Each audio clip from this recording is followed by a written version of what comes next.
Ղարաբաղյան հակամարտությունը կարող է հետևանքներ ունենալ անգամ Եվրոպայում և Եվրասիայում։ Այս մասին այսօր հայտարարել է Հայաստանում Եվրամիության պատվիրակության ղեկավար դեսպան Պյոտր Սվիտալսկին։ Եվրասիա միջազգային համալսարանում մեկնարկած երիտասարդ գիտնականների միջազգային երկօրյա գիտաժողովի ժամանակ։ Հուսով ենք, որ մենք հակամարտության խաղաղ կարգավորման ականատեսներն ենք դառնում, գործընթաց, որը մեկնարկել էր Վիեննայի գագաթնաժողովի ընթացքում։ Հակամարտությունը Լեռնային Ղարաբաղում կարող է հետևանքներ ունենալ անվտանգության լայն շրջանակների համար, անգամ Եվրոպայում և Ասիայում։ Հայաստանը գտնվում է մի տարածաշրջանում, որտեղ հակամարտություններն անվտանգության իրական սպառնալիք են, և իրադրությունը շատ խոցելի է։ Դեսպանը հույս է հայտնել, որ զգալի արդյունքներ կգրանցվեն վստահության ձևավորման և շփման գծում միջադեպերի և հետաքննության մեխանիզմների ներդրման ուղղությամբ, և նաև տեսանելի առաջընթաց կգրանցվի հակամարտության խաղաղ կարգավորման հարցում։ Եվրասիա համագործակցության հիմնադրամի տնօրեն Գևորգ Տեր-Գաբրիելյանը մինչդեռ նշում է,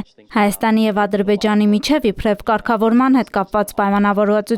պայմանավորվածության փորձեր են լինում, բայց հասարակությունների և հանրությունների կառուցումն այնպես է, որ երբևէ որևէ պայմանավորվածություն հնարավոր չլինի։ Նախ գագաթ եռանկյունու մնացած մաս հարաբերությունը պիտի փոխվի, չպիտի լինի գագաթ, այսինքն պիտի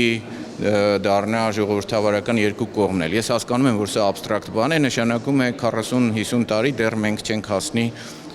վերջնական արդյունքին, բայց ինչ-որ քայլեր հնարավոր են։ Երկրորդը,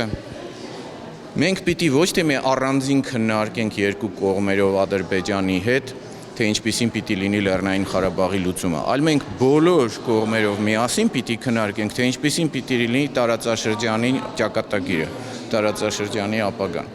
Եվ մենք պիտի մեր ներքին հարցերը, ինչպես որ ժողովրդավարության հասնել, քննարկենք բաների ժամանակ, ուրեմն այդ բանակցությունների ժամանակ, ոչ թե միայն Ղարաբաղի հարցը քննարկենք։ Եվ հակառակը, ցանկացած ներքին ռեֆորմ ձեռնարկելիս մենք պիտի հաշվի առնենք եւ մենք եւ ադրբեջանական կողմը Ղարաբաղյան կոնֆլիկտի առկայությունը եւ ինչպես է դա ազդում ներքին հարցի ձևավորման վրա։ Տեր-Գաբրիելյանը հավելում է, նույնիսկ եթե ամենալավ բանն են պայմանավորվում, նույնիսկ եթե խոսքը գնում է Ադրբեջանի կողմից Ղարաբաղի ճանաչման մասին, բայց դա արվում է գաղտնի, անվստահություն է ներշնչում։ Հնարավոր չի պատկերացնել, որ երկու հոգի կամ երկու փոքր խումբ, որոնք միայն նրանք գիտեն, թե որոշումը ինչումն է կայանալու, նույնիսկ լավի համար թաքուն պահեն։ Դա այդ լավը նույնիսկ վերացնելու է։ Եթե չի եղել ոչ մի բան, եթե եղել է նույնիսկ մինչև գնալը պետք է